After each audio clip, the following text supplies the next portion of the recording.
आज जदि मु समाज आगे निंदित होइछि भी मु खराब होइछि कि मो पुओ खराब होइछि ताले मो पुओर न्याय पई मु आगे लढैछि आ मो पुओर न्याय पई निश्चित ही जहाँ भी पड़ो सामना मु करिया पे राजी अछि। एटा होछि सबुठारो भित्तिहीन मिथ्या जहाँ भी से मो नार अभियोग आनिसंती एटा संपूर्ण मिथ्या भाव में मु जणै देबा पई चाहूछि सारा ओडिसावासी को। आ द्वितीय हला जदि सी मो नार अभियोग आनिसंती 14 वर्ष पूर्वे किंबा नले 13 वर्ष पूर्वे ताले से आईन रो सहायता तो नहीं पारि थांते ताले आईन से समय थिला सबु तो किछि थिला ताले आईन रो सहायता न नै कि आज केमिति से मते 10-12 वर्ष पर ए टाइप रो स्टेप नेउछंती।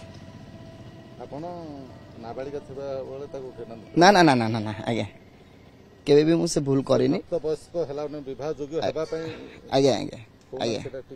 विवाहर बयस मोर हो जाइथिला आमे दुई जण परस्पर को आज्ञा भल पाउथिलो दुई जण स्वेच्छा आमे आसीथिलो से भी प्राप्त वयस्क हो जाइथिले से भी आज्ञा आज्ञा आज्ञा 18 वर्ष हो जाइथिला आज्ञा आज्ञा ताको केते वर्ष होइथिला आपण तांको 18 वर्ष हो जाइथिला 18 वर्ष हेतु केते वर्ष हेतु 19 20 21 ना 18 वर्ष रु ऊर्ध्व हो जाइथिला जेतो +2 सेकंड ईयर से थिले तो 18 वर्ष रु ऊर्ध्व हो जाइथिला तमु बा हेतले आज्ञा प्रेम करी विवाह आज्ञा आवर्षण करथिबा से आज्ञा एटा संपूर्ण मिथ्या आवर्षण तो आम फास्ट टाइम तो आम छुआ है आवर्षण मु कहीं करी तो आमर तो यहाँ परस्पर फैमिली भितर विचार होता निष्पत्ति निया तो समस्त ये सारा ओडिशावासी जानी मो परिवार जानी आपण मो ठारू मो परिवार को पचारतु से ही सब सत्यता कहि पारिबे। से जेहेतु हाईकोर्ट जाइछन्ते आपण मते हाईकोर्ट को ऊपर भरोसा विश्वास अछि आईन ऊपर विश्वास अछि आपण को न्याय मिलियो बोली मोर पूरा विश्वास आ भरोसा अछि जेहेतु हाईकोर्ट उपर विचारपति उपर निश्चित ही यहाँ तर्जमा करा बहुत मत जस्टिस बहुत बढ़िया भाव ही न्याय को मुझे पाइपारि बोली मो आशा भरोसा उच्च न्यायालय पर अच्छी मु फैमिली कोर्ट द्वारस्थ हेबी जो बयान आसी सोनाली एग्नेस्ट मो फैमिली कोर्ट बयान नहीं कागजी कागजी पल्ले थिले तो मते बाहला पर कागज सामंत सिंह रहे तो मु जानी पिटिशन टा को ना पड़ी तो जदि सोनाली पंडा नाम पड़ी थाई पारे ताहले तार भी मु केस द्वारस्थ आईन द्वारस्थ हवा कथा है जो फैमिली कोर्ट द्वारस्थ हेबे बोली कहउछन फैमिली कोर्ट कोन पाई द्वारस्थ हेबे जो आपनकर वैवाहिक जीवन को समाधान करिया पई हेबे ना आपनकर पुओ को नहीं मो आज जदि मु समाज आगे निंदित होइछि भी मु खराब होइछि कि मो पुओ खराब होइछि ताले मो पुओर न्याय पई मु आगे लढैछि आ मो पुओर न्याय पई निश्चित ही जहाँ भी पड़ो सामना मु करिया पे राजी अछि। हाईकोर्ट रे लड़िया पे आपनकर सक्षम अछि पैसा एते खर्च सक्षम तो नाही मु तो गरीब लोकडी मु बा दाल मोर विचार मोर आशा और भरोसा अछि मते निश्चित ही भगवान साहा भरोसा पाइबी आउ सारा ओडिसावासी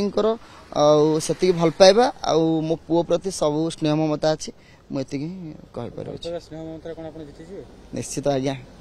भगवान आशीर्वाद थिले ना गोटे गरीब लोक भी आज मनुष्य हो पारे कि तार उच्च न्याय भी से तदंत पाइब न्यायर विचार पाई पारे समस्त बड़ बड़ लोकंकर हाथ अछि आपण केवल भगवान को भरोसा करछन मो पछर तो केही नथिले भी मो ऊपर वाला अछि ना सेति भी मो यथेष्ट उपहार आ गोटे कथा जे बेमकेश बाबू ए भलिया केस नै छथि हाथ को आज्ञा बेमकेश भाई जदि देखुछंती मु नमस्कार करूची भाई बड़ भाई आपण हेबे किंतु आपण तो बहुत भल मु जानी पुरुष पाई आपण न्याय लड़ुछंती सारा समाज आगे आपण कहिसंती पुरुष कमिशनर गढ़ी पुरुष मान न्याय गढ़ी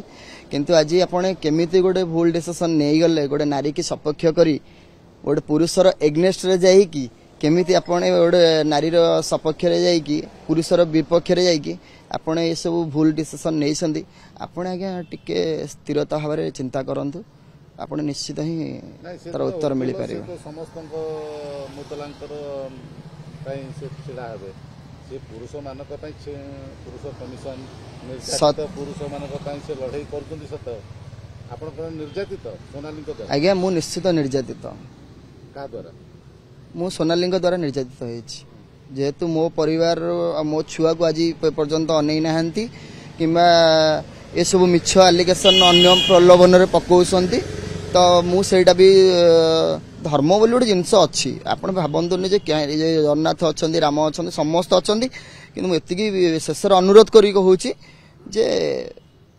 ନିଶ୍ଚିତ ବିଚାର ମୁଁ ନିଶ୍ଚିତ ପାଇବି ବୋଲି ମୋର ଆଶା ଆଉ ଭରସା ଅଛି। ଜମୁଦାସ ଭାଇ ଏଥର ଓହରିବେ? ଚିନ୍ତା କରିବେ। ତାଙ୍କ ପାଖରେ ସେମିତି ସଫିସିଏଣ୍ଟ ଥିବ ପ୍ରମାଣ ବୋଲି ସେ କେସ୍ ଟା ଲଢ଼ିବା କୌଣସି ଆଜ୍ଞା